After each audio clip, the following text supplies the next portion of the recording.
So this is for the density part of the final lab exam, and I have this piece of halide here, which by the way is broken off parts of it, and I'll talk about it in just a moment.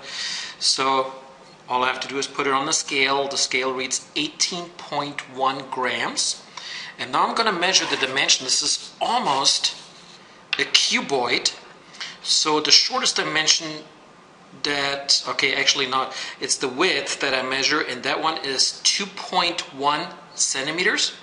Now the shortest dimension, so it's kind of like the height of it, that one is 1.5 centimeters. And now comes the tricky part. The length of it is kind of half broken off, so I'm taking an average here, and I want to say I'm coming up with 2.3 centimeters, and that's actually it. That's all you need for the numbers, and figure out the density and compare it to the published density of halide, which is rock salt, and compare.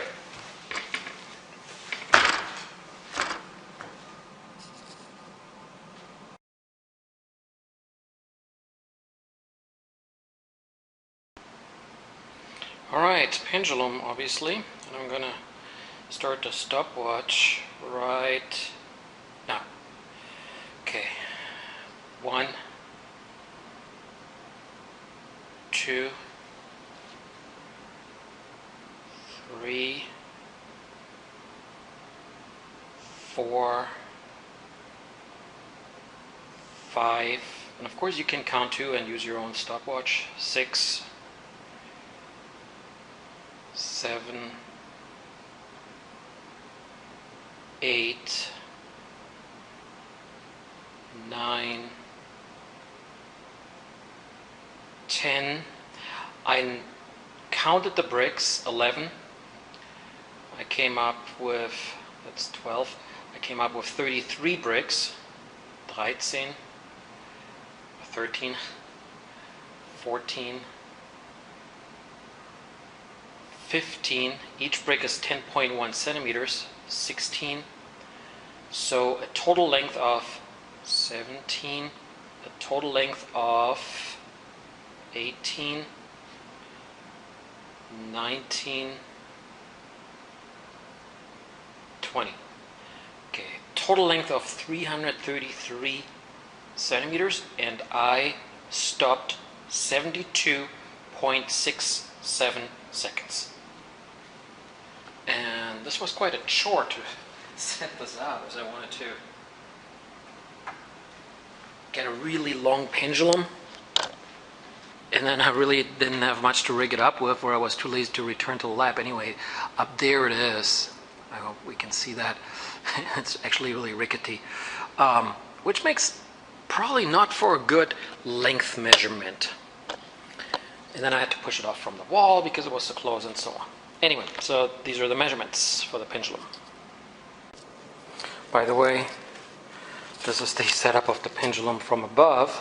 The way down there it is. So I put it on this rod here, on this aluminum rod, which I then there really strangely, and then I had to have a counterweight here because otherwise that lead ball down there would have just put too much torque in it, and the whole thing would have fallen apart. I'm actually surprised it's still holding here. So that piece of iron weight, I mean, I could use this here too for center of mass, right? But I already did the Panther and the R2D2 for that one. Alright, so this is going to be interesting as I'm trying to drop these more or less soft Smurfs down here. By the way, look, this guy is already injured before I even drop him. And use the timer on my cell phone at the same time without dropping my cell phone. Alright, so here we go. By the way, the height that I measured from here is 470 centimeters down. Alright, so here we go. Number 1. 0.74. Might have stopped that a little bit too early though. Next one. 1.06. And the third one. 0.87. All right, a little bit of my reaction time in there. Sometimes I even hit it a little bit too early. So in any case, I'm going to take an average of those.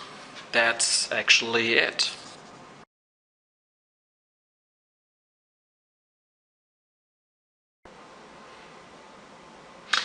All right, so this is projectile motion. I'm going to shoot it from a given height from over here, which will be 90 centimeters, and then I already put a couple of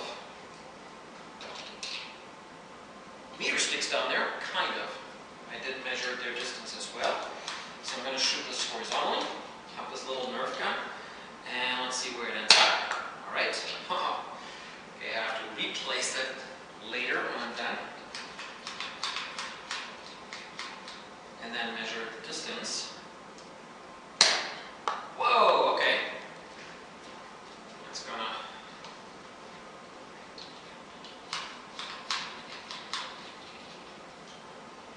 quite a spread. Okay. Because I'm using a bunch of different foam darts. So, okay. So let's see. This one was over here. All of these three jumped quite a bit, and I don't remember exactly where they jump to, so I'm just going to do this and shoot a couple more,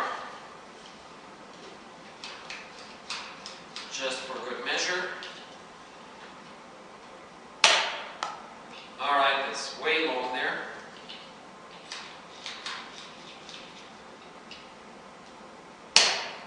That's way long. Okay, let's just use these four here. For some good measurements. Okay, let's see, this one is 330 centimeters. This one is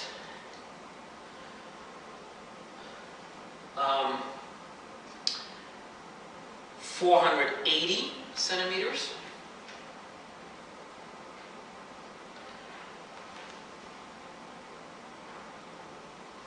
This one is 570 and 580 centimeters.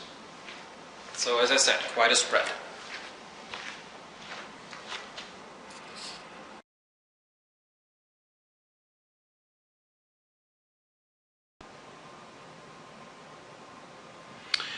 All right, so this is for the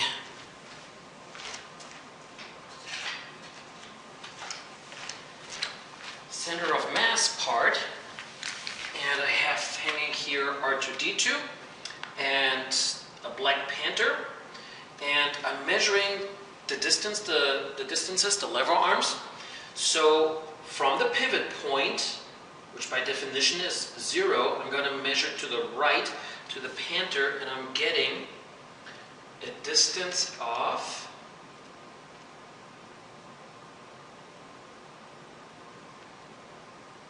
21.3 centimeters, so positive 21.3 centimeters, because I'm measuring to the right, and for R2-D2 that will be a negative.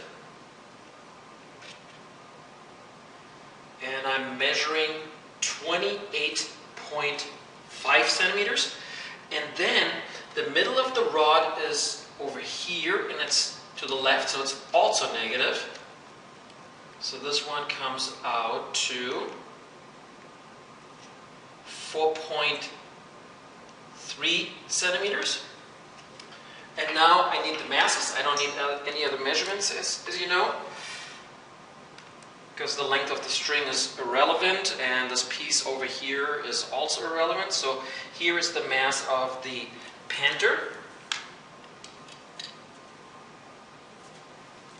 I have to make sure that it rests nicely. Yep, 40.0 grams. R2-D2,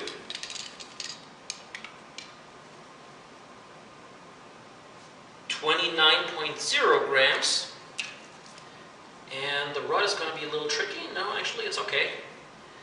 6.1 grams. All right, and it's actually all the data you need for that one.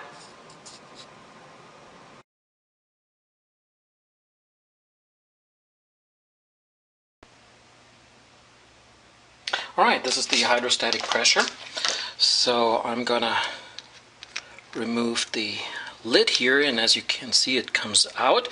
I measured the height before here. This is 15 centimeters, and the water level right now is way up here. I want to measure it here where this one is 14 centimeters. So remember that this Y here is 15, and the height for the hydrostatic pressure is from here to there to the hole 14.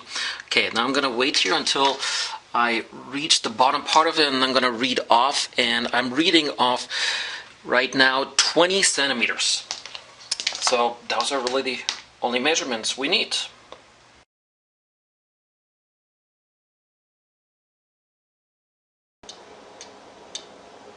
So this is about the volumetric expansion of mercury. Mercury is a liquid in this thermometer here, and it only has a volumetric expansion. Of course, you can say that because the cross-section here is so thin, it's virtually linear actually, but in any case. Okay, so I put it here in room temperature water, 25 degrees Celsius. Turns out actually this room is rather warm. Okay, so this is 25 degrees Celsius, and there it is. And then I'm going to put it into hot water that I just filled in here from the heater right next to me on my right, and I don't think you can see this in the video. In any case, the temperature is rising quite a bit. And I'm gonna stop it here at 85 degrees Celsius is the water, and now I'm gonna measure the difference here in length. Remember that aluminum actually is volumetric expansion, but of course the thermometer has a length to it. So between 25 and 85, I measured 10.7 centimeters by how much it expanded, times of course the cross section, and from that you have to figure out what is the volumetric expansion of mercury. By the way, again, I don't think you can see this one here, these numbers on here. I had this thermometer in possession for the last 25 years, and this is the way it reads: 20, 30, 40, 50, 60, 70, 80, everything okay, including my 85 actually, and then it says 100. 110. So the manufacturer actually left out the 90. I still can't figure out how that happened, how they could print all these numbers on there, you know, in one big batch, leave out the 90. So there must be a batch of thermometers that came out with that. But I kept it all this time here to show, hey, if you have faulty equipment, it gives you systematic errors. In this case, actually, my thermometer worked for this one here because I was only measuring to 85. All right, or if I had measured beyond it, I would just simply subtract 10, right? Okay, that's actually it.